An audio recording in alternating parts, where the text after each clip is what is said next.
This is problem number 34 from section 3.1.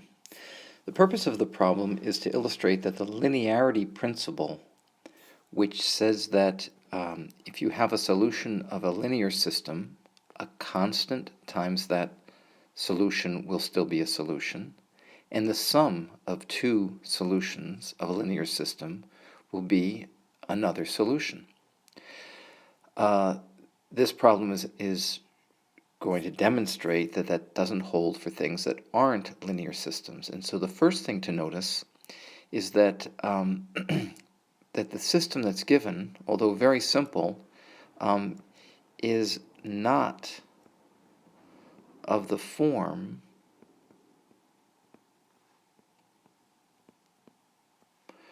where the derivative of x with respect to t is some constant times x plus a constant times y. And the derivative of y with respect to t is a constant times x plus a constant times y. This term definitely is linear. The constant c would be a 1 and d would be a 0. But this term is not linear. As simple as it is not of the form ax plus by. And so this is why we say this is not a linear system. Still, it's easy to solve. In part A, it says, show that x of t, y of t, as t and t squared over 2 is a solution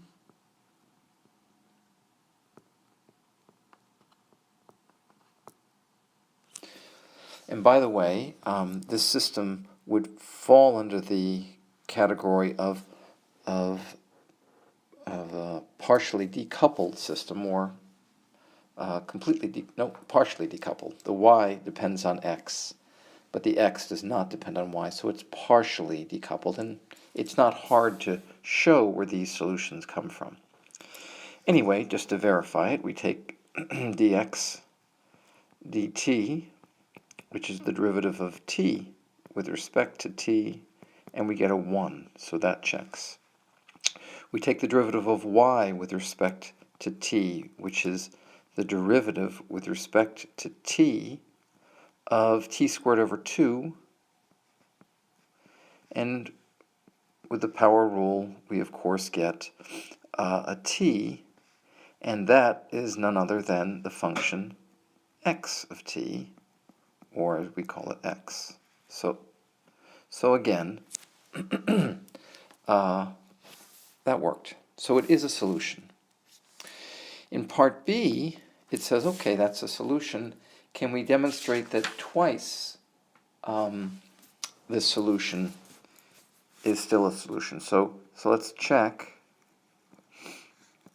if 2 times x of t, y of t, seems simple enough, is also a solution. So I'm going to go to the next page to do that. And so 2 times, as the book calls it, 2 times y of t would be a pair of functions called 2t and t squared. And we want to check. So is the derivative, and so that's our new x of t, y of t. So we're going to check is the derivative of x with respect to t. Well, that's the derivative of 2t. And so right away we have a failure because we get a 2, which is not a 1. And so we have a failure there. And even though the second one seems like it would probably work, the derivative of y with respect to t is the derivative of t squared. And that is 2t. And sure enough, that is x. So that works. But this one doesn't. Right? So this is trouble. And it fails. And so linearity does not hold in general for systems that are not linear, that are not of the form of the linear form. Okay, that's it. Thanks.